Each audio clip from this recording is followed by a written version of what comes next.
Muy buenas tardes, bienvenidos al programa Decisión Libre en este martes. Ya han pasado las elecciones y ya tenemos en el caso que hoy nos compete hablar sobre el Congreso y su correlación de fuerzas. Pero antes vamos a hacer una breve pausa y es que en estos momentos nos trasladamos hacia la Torre de Tribunales donde el expresidente Otto Pérez Molina está dando declaraciones a la prensa. Escuchemos. No es cierto. Él aquí estuvo solo las horas en las que se capturaron y en el tiempo que se les entregó a las autoridades de México. Eso fue todo.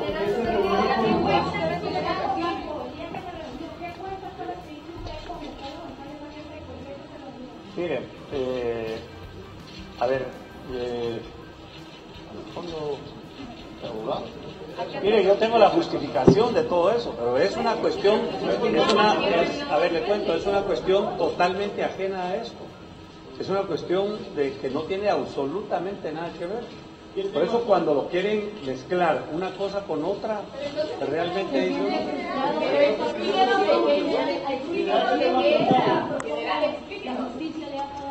Sí, por supuesto. Mire, tengo frustración, no solo por hoy. ¿Sabe qué? Es una frustración que comenzó cuando la Corte Suprema de Justicia traslada al Congreso desde el primer antejuicio lavándose las manos sin ni siquiera lavándose las manos sin ni siquiera entrar a conocer a fondo. Y luego en el Congreso de la República pues no entiende por qué es más político, pero el Congreso de la República, la Comisión Pesquisidora ni siquiera se tomó el tiempo, más bien hicieron un show político aprovechándose de la época de campaña. Y hoy lo que venimos a ver aquí, en donde yo esperaba ver de verdad más seriedad, los argumentos, las pruebas, todo lo que pudieran ligarlo a proceso, resulta que no están, y sin embargo lo ligan a proceso y encima de eso lo dejan en prisión preventiva. Es una entrevista a los abogados, ya suficiente para los abogados, ya no más, suficiente. Mire, a ver, le quiero decir, el mensaje es que aquí yo primero no he evadido absolutamente nada, he dado la cara en todo y la voy a seguir dando. Me siento tranquilo porque yo sé que no he participado en ninguna estructura criminal. Me siento tranquilo, confío en que esto tiene que aclararse, confío aún con eso que había en la primera audiencia, de que las cosas tienen que salir a luz, tienen que salir las pruebas como deben de ser, y se va a comprobar que no tengo absolutamente nada que ver con eso. ¿Cuáles eran sus negocios con ellos? No, miren, no ningún negocio. Y a ver, lo voy a decir porque no sé qué dice el abogado, pero le voy a decir, mire, él lo que tenía es una empresa que daba asesoramiento de auditorías y asesoramiento financiero. Y lo que estaba revisando yo era una empresa, la empresa que sale además, que están aquí, que no las estamos escondiendo, quería revisar cómo estaban las cuentas, las auditorías, cuánto se estaba pagando de ISR, cómo estaban todas las cuestiones. Y por eso es que cuando usted oye el nexo que le hace al día siguiente, cuando la vicepresidenta le habla, le dice, porque estaban discutiendo si era entre el 26% del ISR o el 6%. Y por eso es que se habla de que se le está pagando de más, le quieren cobrar de más. Pero ahí no están hablando de que ellos me van a pagar a mí. Ahí estamos hablando de que soy yo el que tengo que pagar. Y era eso. Otto Fernando Pérez Molina fue ligado a prisión por el caso La Línea y en prisión preventiva hace algunos minutos. Todo esto puede llevarlo usted a detalle en prensalibre.com y por supuesto en el noticiero Prensa Libre hoy a las 7 de la noche. Regresamos al programa Decisión Libre. Buenas tardes. Paso de una vez gracias a el diputado Selvin García y al diputado Leonel Lira de Creo Partido Unionista y de Encuentro por Guatemala, dos congresistas que hoy vienen a hablar sobre la correlación de fuerzas en el Congreso, cómo se acomodaron las fuerzas ahora después del domingo y lo que ya se sabe en resultados preliminares del Tribunal Supremo Electoral. Dicho sea de paso, ellos dos lograron su reelección y van por otros 4 años más en el Palacio Legislativo. Me acompaña Manuel Hernández de Prensa Libre para poder platicar con ustedes. Muy buenas tardes, diputados. Yo creo que entramos de lleno con lo que la gente ya ha visto, la que ya se ha enterado a través de nuestros medios de comunicación. Ahora no va a haber una aplanadora en el Congreso. Ahora, a diferencia de hace 4 años, cuando empezó la 7ª legislatura, no hay una fuerza que domine en su totalidad o pueda disponer realmente de un Congreso. Pero quiero que ustedes me digan en su experiencia, diputado García, ¿cómo ve este diagrama de colores ahora en el Congreso? Con que el líder encabeza una fuerza, pero no una mayoría, seguido por UNE, PP, Todos y FCN Nación, que no alcanza más de 11 diputados. Ahora, ¿habrá a partir del 14 de enero del próximo año un cambio en lo que se vio en estos últimos 4?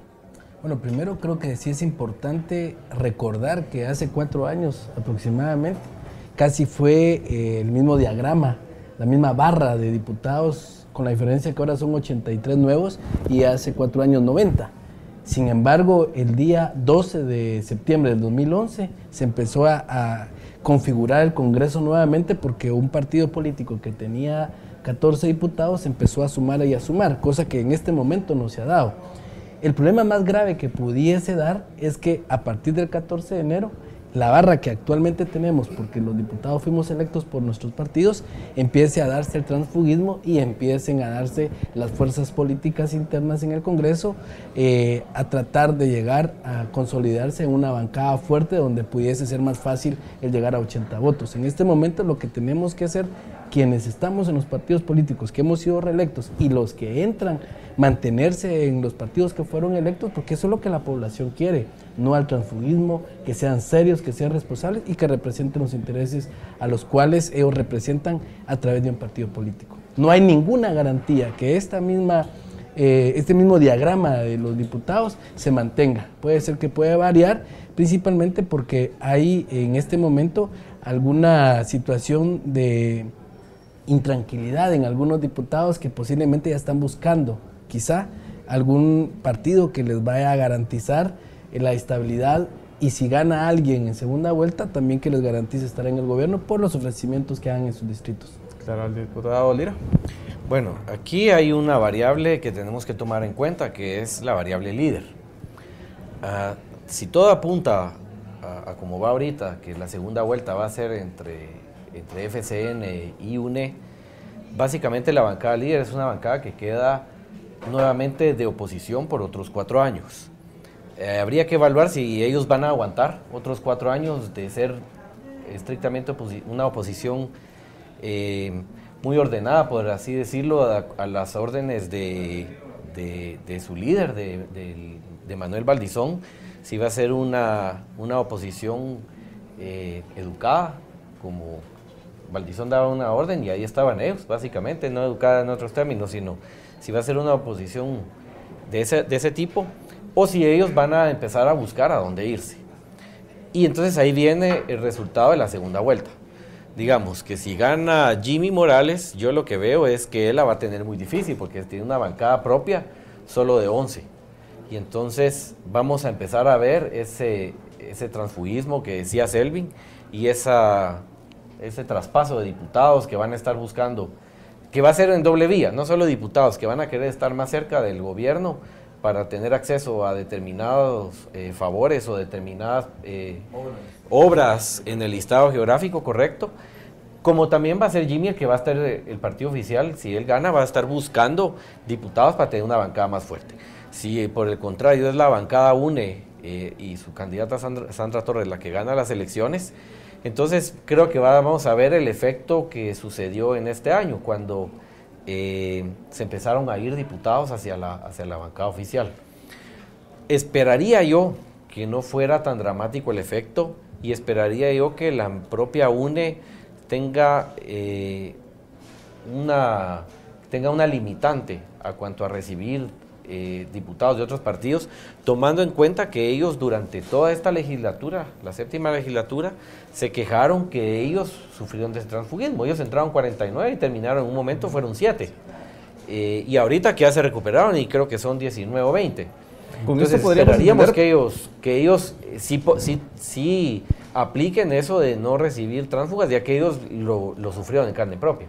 Podríamos con eso entender, en base a lo que ambos dicen, que el partido líder, que hasta ahorita es el que encabeza la mayoría de diputados que han ganado una curul para el próximo año, si como están las cosas ahorita, no pasa segunda vuelta, no tiene un balotaje el partido líder con FCN, y no llegara y no llega a tener mayor trascendencia la candidatura de Manuel Valdizón o la posible aspiración nuevamente de un presidenciable fuerte de ellos, líder podría empezar a perder diputados, como lo hizo la UNE cuando empezó. Sí, yo le agregaría ahí, perdón, un tema muy importante, que es que la mayoría de los diputados de líder son diputados que llegaron de último momento. Muchos de ellos son tránsfugas de otros partidos. O sea, si usted busca los fundadores o los originales o los que iniciaron con Manuel, probablemente tenga 20, 21 diputados, pero ellos metieron 46.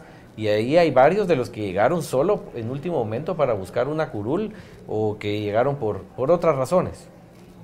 Sí, yo lo que sí creo es que no se va a volver a dar el fenómeno de que una bancada llegue a 64 diputados como actualmente líder lo tiene en el Congreso.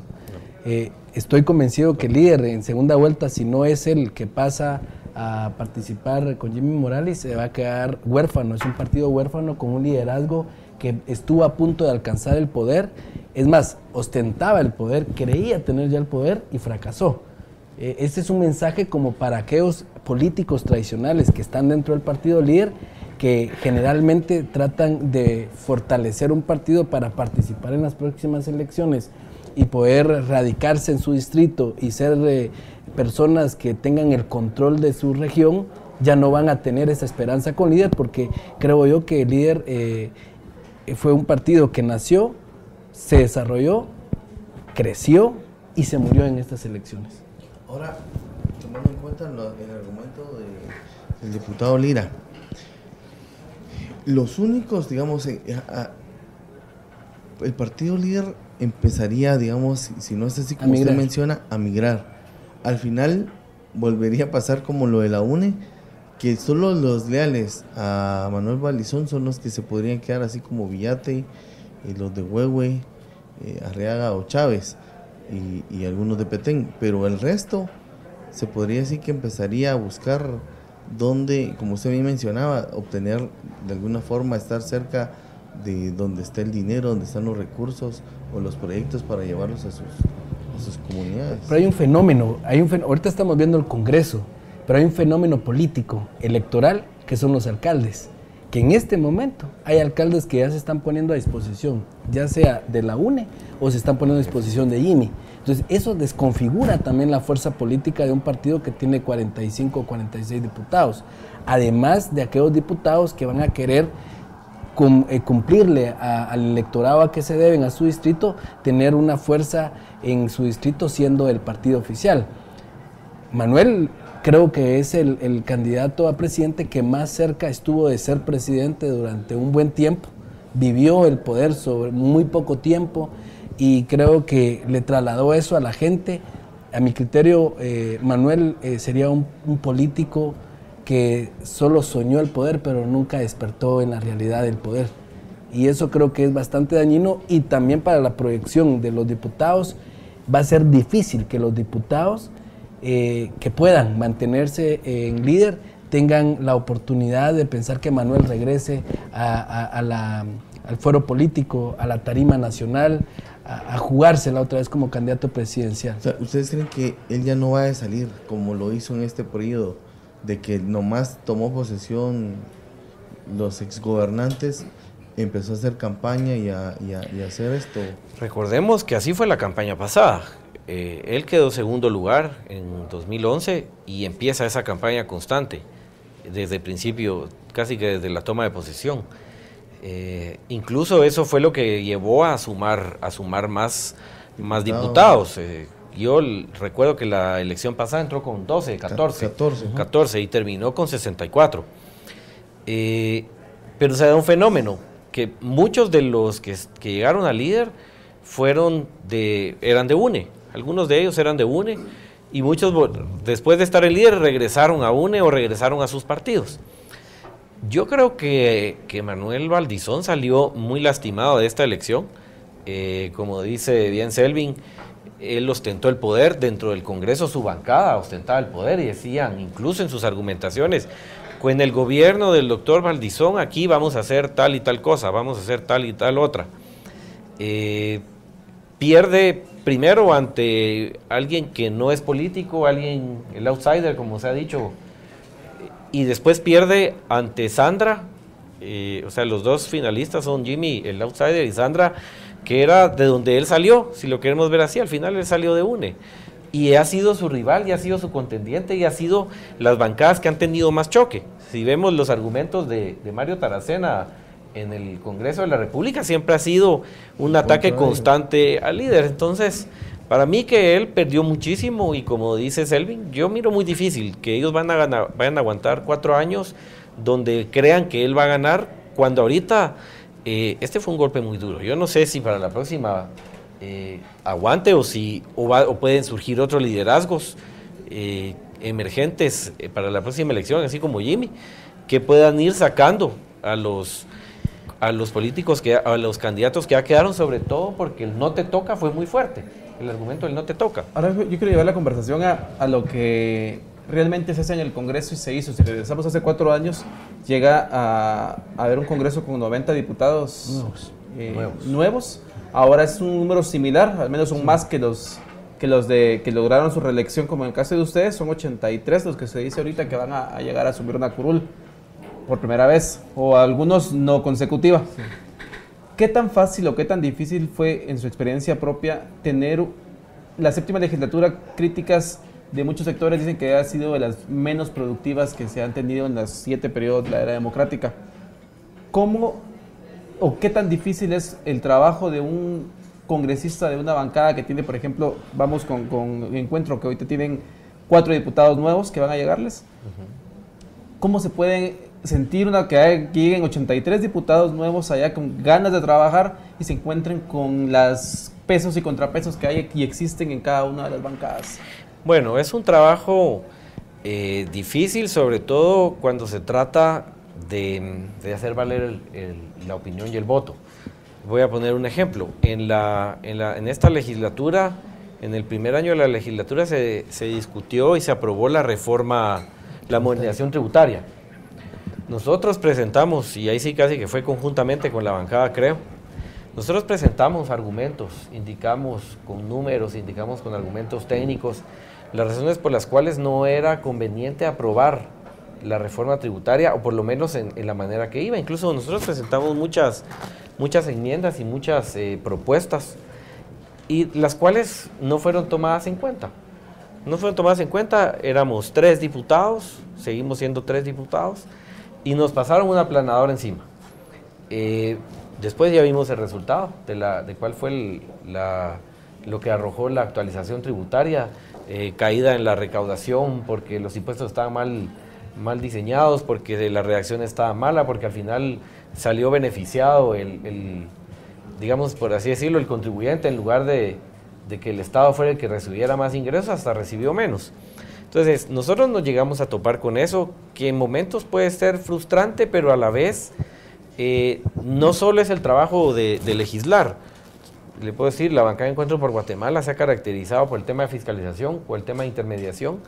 Creo que hemos logrado votar, por llamarlo de alguna manera, contratos o evitar que se den ese tipo de negocios que al final afectan a la población. Entonces, hemos logrado otros resultados, tal vez no en el tema de legislación como tal, pero sí en el tema de fiscalización y de intermediación.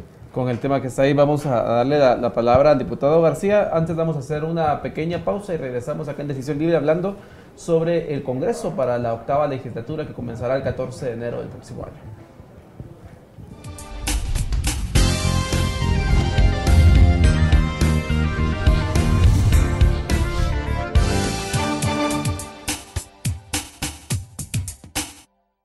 Si ignoras lo que sucede en el país, nunca serás libre. Pero si realmente quieres ser libre, lee, investiga, piensa.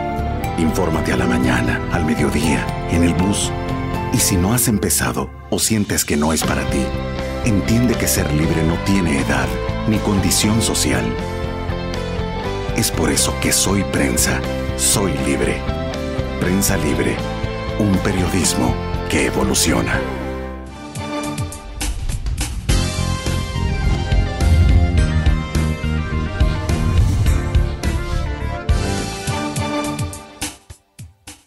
Nos acompaña el diputado Leonel Lira de Encuentro por Guatemala y Selvin García de Creo Unionista. Ellos dos han estado en la actual legislatura y ya los datos dicen que van a estar 4 años más en el Congreso, y estamos hablando precisamente de cómo se está conformando, cómo se conformarían las fuerzas en el Congreso y el trabajo que llegarían a hacer.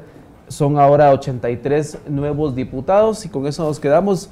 Diputado García, usted venía y llegó al Congreso con una experiencia municipal. Me imagino que eso le ya debía dar a usted una idea de cómo se trabaja en política cuando llegó al Congreso. Pero si se topa y cómo se podrían entender los que llegan a ejercer un cargo ahorita del Congreso, pero que no han tenido ninguna experiencia política más allá de querer alcanzar una curul y con lo que hicieron militar en un partido político. Sí, yo creo que hay dos experiencias. De aquel que sale como un ciudadano común y corriente de una actividad incluso privada a lo público, y aquel que viene de ejercer cargos públicos, ya sea del gobierno que sale o incluso siendo alcalde. Y en ese sentido, venir de la ejecución de proyectos, de poder dirigir la administración pública a nivel local y ser diputado son dos cosas totalmente diferentes. Hay un ser y un deber ser dentro del Congreso de la República.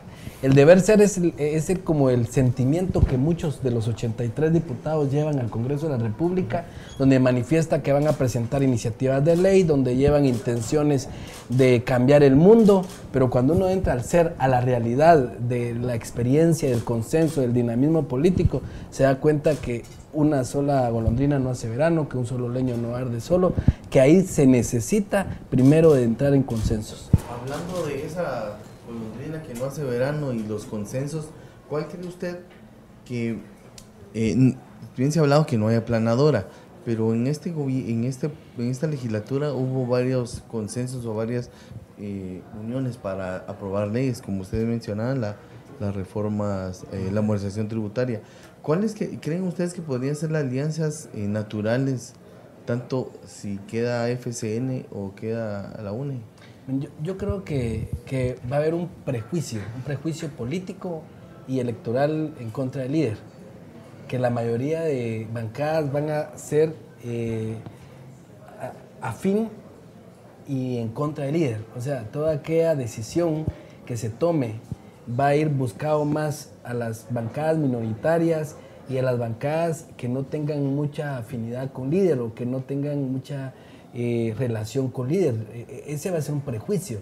Pero en el Congreso, más que eso, debiese tener un consenso, y los consensos no deben de haber prejuicios. Esperemos que nos podamos sentar con mucha responsabilidad, con mucha madurez, con mucha seriedad en el Congreso para poder solucionar los problemas que aquejan en temas de nuevas iniciativas o reformas a las leyes. De lo contrario, si empezamos a tener ese prejuicio, automáticamente el líder podría quedarse solo, en disminución en diputados, y el prejuicio va a existir porque hazte la fama y échate a dormir. O sea, van a empezar ellos quizás hasta bloquear el ejercicio legislativo con las llamadas interpelaciones que no fueron nada agradables en esta séptima legislatura, que no debemos de permitir el exceso y el abuso de ellas al inicio de un periodo de gobierno, pero creo que nos vamos a aglutinar más las bancadas minoritarias en correlación de fuerza para demostrar agendas bastante importantes. Hablando de eso, diputado Lira, ¿qué agendas son las que deberían de tomarse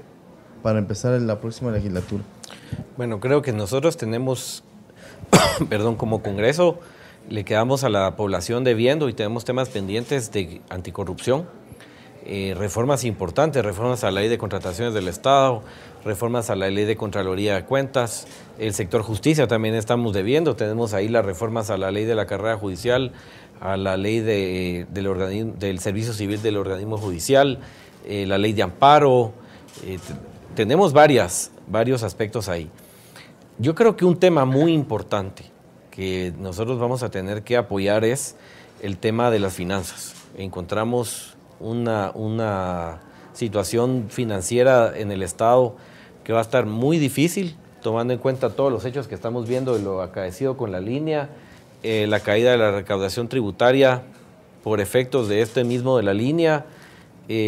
Tendríamos que entrar a revisar, había unas reformas a la modernización tributaria que se habían presentado desde hace un par de años, que eran, le llamaban las reformas fe de rata, porque era para corregir todo lo que se había hecho mal en la actualización tributaria.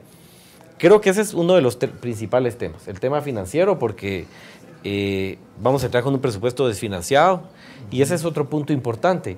Dependiendo del resultado de las elecciones, creo que vamos a encontrar un presupuesto, probablemente el presupuesto no se apruebe, o se apruebe un presupuesto muy enredado, y lo más seguro es que no se vaya a aprobar y vayan a querer bloquear el primer año de gobierno de cualquiera de los dos, tomando en cuenta que el líder, si continúa la tendencia como va, no va a estar en la segunda vuelta, ni mucho menos a gobernar. Ustedes hablaban de que se necesita o han hecho trabajos de legislación o fiscalización, incluso uniendo intereses de Encuentro por Guatemala y Creo. Así es. ¿Es más fácil en grupos o en partidos pequeños de bancadas minoritarias llegar a esos acuerdos y por eso se dan más fáciles o se ve más común entre precisamente bancadas que tienen menos diputados que lograr acuerdos con bancadas que ostentan o manejan un poder distinto? No, yo creo que la afiliación que incluso pudo haber tenido o hemos tenido Encuentro por Guatemala, Creo, y otras bancadas, ha sido precisamente porque las agendas que llevamos son agendas muy responsables, muy serias, agendas que quizá para los intereses de los partidos grandes no son tan interesantes como para nosotros. Porque creo que lo que sí pudo evidenciarse en esta legislatura es que los partidos minoritarios, o sea, quienes teníamos menos de 12 diputados, teníamos una agenda seria. De ahí en adelante era una agenda donde se ponían de acuerdo dos bancadas y podían hacer lo que ellos quisieran sin tomarnos en consideración en cuenta a nosotros. Sí podemos hacer una agenda responsable. Yo veo ahora con la nueva participación de partidos que por primera vez van a tener representación en el Congreso y han en este tiempo de campaña ofrecido un combate a la corrupción, transparencia, una agenda de compromiso al pueblo de Guatemala, que ojalá lo demuestren a partir del 14 de enero. Eso es lo que nosotros esperamos. Sin embargo, creo que el primer tema que vamos a ver en el Congreso va a ser aprobar tal vez más de 4,000 millones de quetzales en bonos. No va a haber dinero en las arcas del Estado y no va a poder funcionar el Estado porque hoy el presupuesto de más de 72,000 millones necesita más de 11,000 millones de quetzales en bono para tener un respaldo presupuestario y poder iniciar el próximo año con dinero en el Estado. Y además de eso, posiblemente entremos con una huelga magisterial donde al día de hoy no se le ha cancelado un bono a los maestros que viene desde el año pasado. Este año no se les ha cancelado y posiblemente empezamos con una huelga magisterial y empezamos aprobando bonos para poder sustentar el financiamiento del presupuesto. Diputado Lira, ¿dónde se pierde? ¿En qué camino pierde? Porque vi que estaba sintiendo con lo que decía diputado García. ¿En qué camino pierde la agenda de compromisos sociales, la agenda que se está trabajando por una nación, la agenda que va a conseguir cosas buenas? ¿En qué camino un partido político, porque pareciera que directamente proporcional a tener más diputados, va perdiendo ese poder hacer agenda social por una agenda más política, que es lo que se vio y las alianzas que hubo entre el líder PP durante los últimos 3 años? Depende de dos temas fundamentales. El primero es el tema de cuál es la agenda que lleva el partido como tal y cuáles diputados son diputados originales del partido, qué diputados están identificados con el partido. Y segundo, es cuál es la agenda que lleva cada diputado. Yo le podría decir, por ejemplo, el líder probablemente tenía alguna agenda propia de partido cuando entraron los 14, pero para llegar a 64 diputados, recibieron diputados de otros partidos, diputados que venían provenientes de otras bancadas, que ellos llevaban su propia agenda, y su propia agenda o probablemente no concordaba con la del partido, o su agenda estaba más enfocada al tema de su reelección y al tema de su distrito. O a temas personales. Y a intereses personales. Y uno de los problemas que se da precisamente es que los diputados que las bancadas que tienen mayor número de diputados, muchos de estos son distritales. Y el diputado distrital siempre va a tener una agenda propia hacia su distrito. Eso complica muchísimo más porque hay una agenda específica de partido, pero al diputado no le interesa. El diputado distrital lo que está pensando es, bueno, yo necesito que me construya el centro de salud, la escuela, tengo que favorecer a X o Y alcalde que es alcalde de partido, que es alcalde que me ayudó a entrar, o una agenda para llevarse a otro alcalde que le vaya a apoyar. Y por ahí se va enfocando. El tema de los diputados distritales es el que muchas veces viene como a distorsionar esta función. Y por eso es que es tan importante la lista nacional, porque al final los diputados por lista nacional están enfocados muchas veces en el tema de la agenda del partido, porque los distritales están enfocados en su pedazo. ¿Qué pasa con la ley electoral y de partidos políticos y sus cambios que se demandan ahora? Si no se alcanza ahorita, ¿habrá una mejor forma con diputados nuevos o una nueva legislatura para poder conocerlos por fin y atender las demandas que se han sacado en algunas discusiones? Debiera de concluirse por lo menos la lectura en los 3 debates que la Constitución establece para mandarla a la Corte de Constitucionalidad durante este periodo. Pero debemos de alcanzar 105 votos, cosa que está siendo un poco difícil, principalmente porque hay un desencanto de algunos diputados, se le está llegando al Congreso al no ser nuevamente reelectos, por un lado.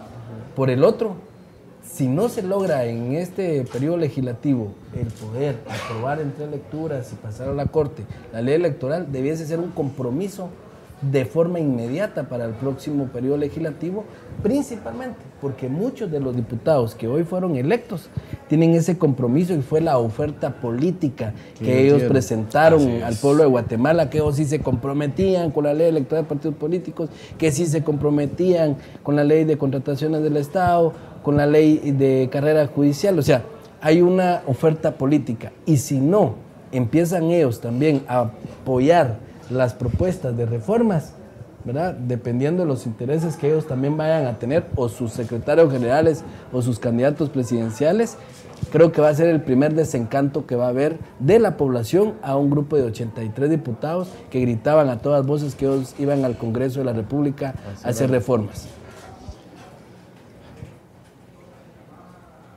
¿Cree que el líder va a tener el mismo protagonismo que tuvo en la próxima legislatura? No, miren, hay que dar un mensaje claro a la población. El Congreso cambió, el hacer la política cambió, o sea, todo cambió. Y hoy los diputados tenemos que ser más responsables. Tenemos que ser más responsables en el actuar dentro del pleno del Congreso de la República y por supuesto de las decisiones y aprobaciones que tengamos. La lección que acabamos de pasar, principalmente por ser objetos de antejuicios, de señalamientos, y de estar en el ojo de huracán de la población al no escucharlos, eso ya no puede volver a pasar en otra legislatura. Creo que hay una gran en este momento una presión, pero además de presión hay un gran compromiso con la población de decirle esto no vuelve a suceder.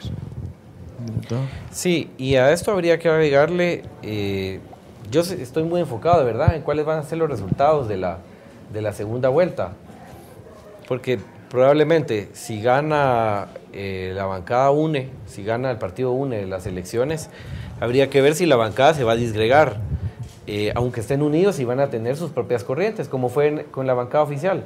Aquí había los diputados del presidente, los diputados de la vicepresidente, los diputados del ministro de Comunicaciones y los diputados de no sé quién. Había 4 facciones, después se volvieron 3, después se volvieron 2 y al final pues ya vimos los resultados, que aparte que les afectó, por supuesto, todos estos actos de corrupción. La bancada del FCN pues es muy pequeña, creo yo, como para tener esa corriente de los diputados del presidente y los diputados del partido. Aunque vamos a ver un par de que se identifiquen más porque total, empezando porque Jimmy Morales no es fundador del partido, ni secretario del partido, ni es miembro del partido. Él simplemente es un piloto que va a conducir a este vehículo. Entonces de ahí va a depender, y va a depender, digamos, que si gana Jimmy, entonces en el otro escenario, si gana el partido FCN, va a depender de las alianzas que hagan con otros partidos, si van a aceptar diputados que pasen a formar parte oficialmente de la bancada FCN, y a quién van a responder esto, si van a responder al presidente, si van a responder al vicepresidente, si van a responder al secretario del partido, o a qué intereses van a responder. Por ahí también va a ir el tema de la correlación de fuerzas. Ahora ya para ir finalizando, y que ya lo habían adelantado, falta muy poco tiempo, creo que menos de 2 meses, incluso si hacemos efectivo mucho menos, para que termine el periodo ordinario de sesiones. Con el agravante de que me decían que hay diputados que no fueron reelectos, hay diputados que están descontentos por cómo les fueron los resultados de las elecciones, ¿se cree que se podrá avanzar en alguno de los temas en lo que falta para que termine el periodo de sesiones ordinarias? ¿Cómo va a ser el final de esta legislatura? Vemos a una bancada que hoy por hoy todavía sigue siendo mayoría como el líder, que podría ya no seguir llegando con toda la intensidad ni con toda la agenda de temas que ellos podrían haber planteado y que es necesario que lleguen para que puedan sumar y hacer quórum. ¿Cómo podrían ver esos últimos meses? Sí, miren, yo creo que el líder tiene un desencanto y el desencanto es el quedar.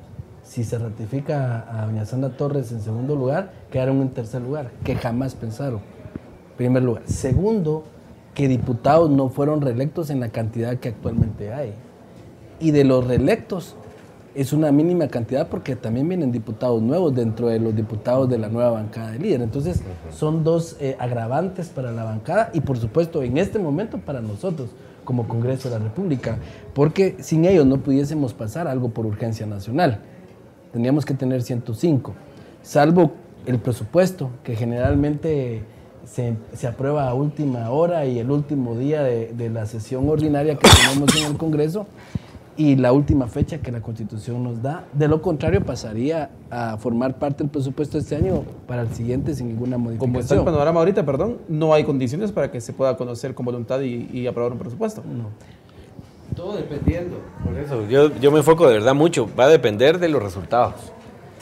Digamos, si Manuel Valdizón pasara a segunda vuelta, que hubiera ahorita un cambio en los resultados, si él pasara a segunda vuelta y digamos que gana, ahí veríamos otra correlación de fuerzas y veríamos, por ejemplo, un presupuesto tal vez más abultado. Si Manuel Valdizón pasa a segunda vuelta pero pierde, podríamos ver que no haya aprobación del presupuesto para dejar ahí un bloqueo. ¿Y por qué es el bloqueo?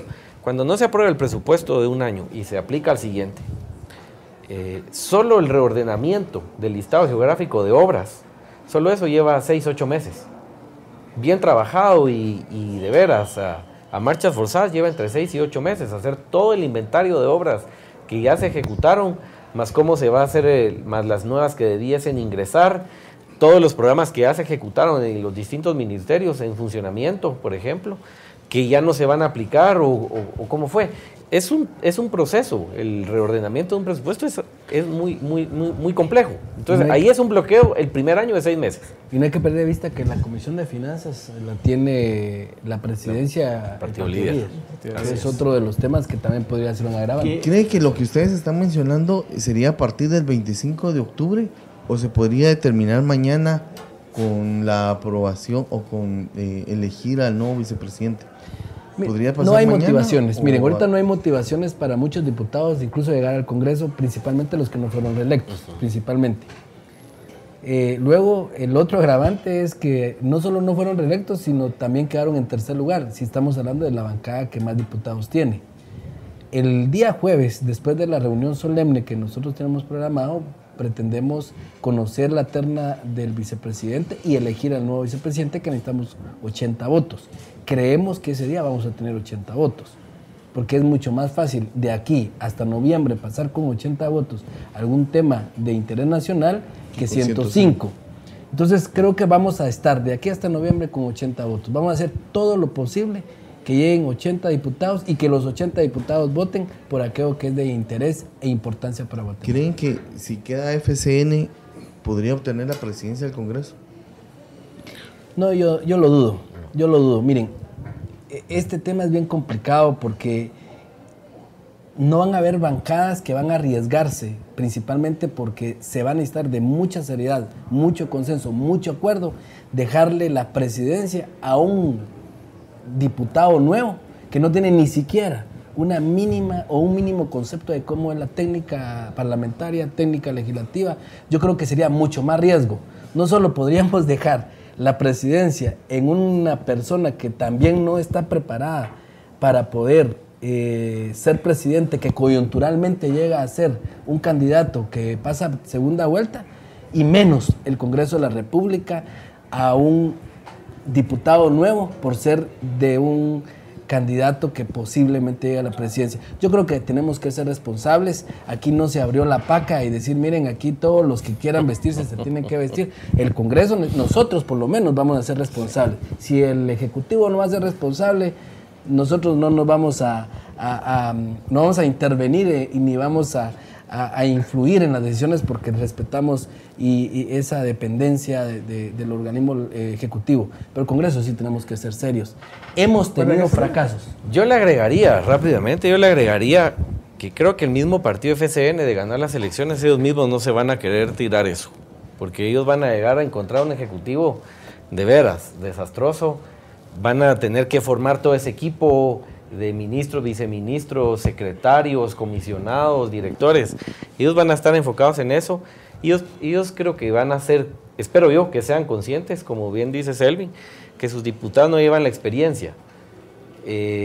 No es lo mismo decir es que el Congreso y ver cómo funciona, y incluso uno lee la ley orgánica del legislativo, es preciosa, y uno, si llevar un debate es de lo más sencillo, ahí está, y cómo se llama la atención, y cómo se da la palabra, y a estar adentro, ver la correlación de fuerzas, ver dependiendo qué debate es el que haya, incluso ver en algún momento que por ahí vuelan las botellas de agua, los vasos, servilletas y todo eso. O sea, yo creo que ellos no se van a arriesgar a eso, y esperaría yo que incluso ellos, cuando hagan sus alianzas, porque van a tener que hacerlas, sus alianzas para, si llegan a ganar la presidencia de la República, hacer sus alianzas dentro del Congreso, creo que ellos tampoco se van a dejar llevar por eso, porque muchos de los partidos tienen varias cosas. Primero, tienen muchos nuevos. Digamos, el partido Viva entra con 4 diputados nuevos y uno que es reelecto. Pero de los 5 diputados, ninguno es del partido. Entonces entran a esa debilidad en esas entran a esa debilidad. Fuerza son nuevos. PAN son nuevos. Entonces va a ser muy difícil. Convergencia son nuevos, y ellos sí tienen menos experiencia, incluso porque podríamos decir, por ejemplo, Manuel Conde tiene una vasta experiencia en tema de conciliación y en tema de gobierno. El licenciado Linares pues ya fue constitucionalista. Entonces, por ahí vamos. Bueno, le agradezco mucho, diputado Lira, diputado García, muchas gracias por estar acá, por darnos una perspectiva de cómo se podría manejar, cómo se esperaría manejar incluso los últimos meses de esta legislatura, y cómo se podría pues recibir la octava legislatura, que tomaría posesión el 14 de enero del 2016, ya como está ahorita, con 46 diputados del líder, 33 UNE, 18 PP, todos 16, 11 FCN, 7 Encuentro por Guatemala junto con UCN, 5 Viva, 5 Creo Unionista, 3 Convergencia, 3 el PAN, 2 Fuerza y 2 WINAC URNG, que en algún momento podrían cambiar también esta correlación de fuerzas. Gracias por acompañarnos acá en Decisión Libre el martes con otro programa ya de la coyuntura y sobre la segunda vuelta electoral, que estaremos ya, creo, más cercanos de saber los resultados del TSE y quiénes son los que pasan al balotaje. Buenas tardes.